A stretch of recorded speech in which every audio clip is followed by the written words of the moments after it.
landed already. Okay, I'll have to cut you short. Joe Biden's address has begun. Well, good afternoon. Yesterday, Vladimir Putin recognized two regions of Ukraine as independent states.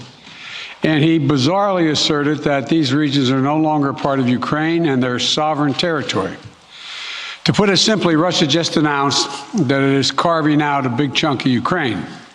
Last night, Putin authorized Russian forces to deploy into these regions. Today, he asserted that these regions are actually extend deeper than the two areas he recognized, claiming large areas currently under the jurisdiction of the Ukraine government. He's setting up a rationale to take more territory by force, in my view. And if we listened to his speech last night, and many of you did, I know, he's setting up a rationale to go much further. This is the beginning of a Russian invasion of Ukraine, as he indicated and asked permission to be able to do from his Duma. So let's begin to, I'm going to begin to impose sanctions in response. We and our allies and partners implemented in 2014. And if Russia goes further with this invasion, we stand prepared to go further as with sanctions. Who in the Lord's name does Putin think gives him the right to declare new so-called countries on territory that belong to his neighbors? This is a flagrant violation of international law and demands a firm response from the international community. Over the last few months, we've coordinated closely with our NATO allies and partners in Europe and around the world to prepare that response. We've said all along, and I've told Putin to his face more than a month ago, that we would act together. And the moment Russia moved against Ukraine, Russia has now undeniably moved against Ukraine by declaring these independent states. So today, I'm announcing the first tranche of sanctions to impose costs on Russia in response to their actions yesterday. These have been closely coordinated with our allies and partners and will continue to escalate sanctions if Russia escalates. We're implementing full blocking sanctions on two large Russian financial institutions, VEB and their military bank. We're implementing comprehensive sanctions on Russia's sovereign debt. That means we've cut off Russia's government from Western financing. It can no longer raise money from the West and cannot trade in its new debt on our markets or European markets either. Starting tomorrow and continuing in the days ahead, we'll also impose sanctions on Russia's elites and their family members. They share in the corrupt gains of the Kremlin policies and should share in the pain as well. And because of Russia's actions, we've worked with Germany to ensure Nord Stream 2 will not, as I promised, will not move forward. As Russia contemplates its next move, we have our next move prepared as well. Russia will pay an even steeper price if it continues its aggression, including additional sanctions. The United States will continue to provide defensive assistance to Ukraine in the meantime, and will continue to reinforce and reassure our NATO allies. Today, in response to Russia's admission that it will not withdraw its forces from Belarus, I have authorized additional movements of U.S. forces and equipment already stationed in Europe to strengthen our Baltic allies, Estonia, Latvia, and Lithuania. Let me be clear, these are totally defensive moves on our part.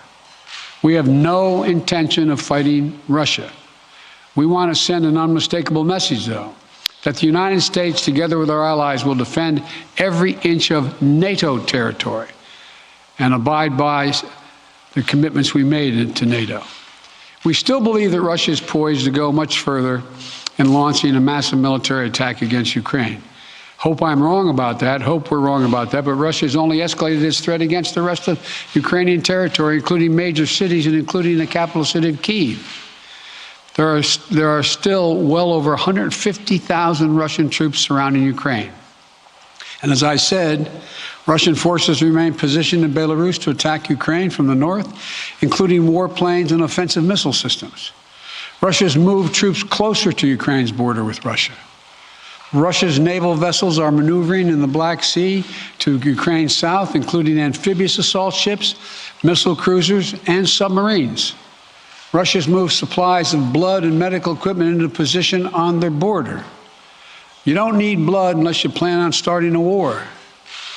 Over the last few days, we've seen much of the playbook that Secretary Blinken laid out last week in the United Nations Security Council come to pass. A major increase in military provocations and false flag events along the line of contact in the Donbass. Dramatically staged, conveniently on-camera meeting of Putin's Security Council to grandstand for the Russian public.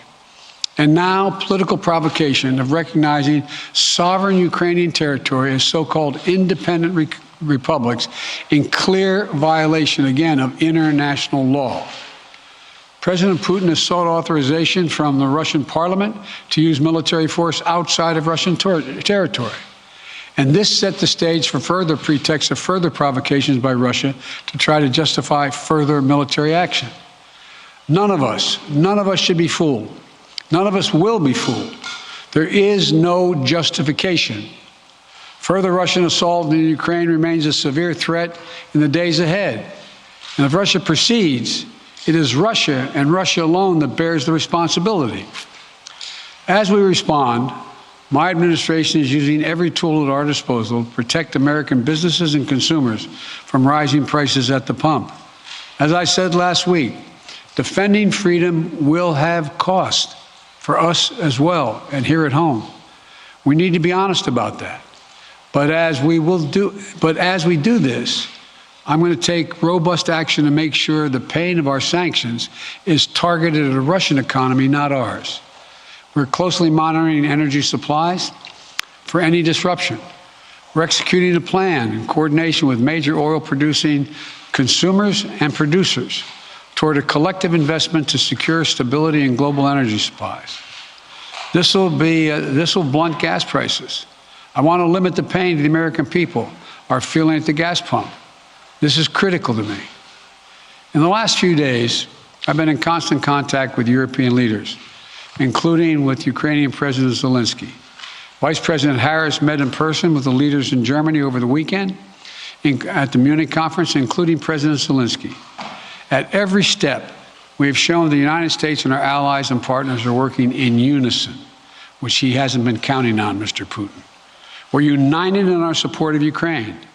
We are united in our opposition to Russian aggression. And we're united in our resolve to defend our NATO alliance. And we're united in our understanding of the urgency and seriousness of the threat Russia is making to global peace and stability. Yesterday, the world heard clearly the full extent of Vladimir Putin's twisted rewrite of history, going back more than a century, as he waxed eloquently, noting that, well, I'm not going to go into it, but nothing in Putin's lengthy remarks indicate any interest in pursuing real dialogue on European security in the year 2022. He directly attacked Ukraine's right to exist. He indirectly threatened territory formerly held by Russia, including nations that today are thriving democracies and members of NATO. He explicitly threatened war unless his extreme demands were met. And there is no question that Russia is the aggressor. So we're clear-eyed about the challenges we're facing. Nonetheless, there is still time to avert the worst-case scenario that will bring untold suffering to millions of people if they move as suggested. The United States and our allies and partners remain open to diplomacy if it is serious. But when all is said and done, we're going to judge Russia by its actions, not its words. And whatever Russia does next, we're ready to respond with unity, clarity, and conviction. We'll probably have more to say about this as it moves on. I'm hoping diplomacy is still available. Thank you all very much.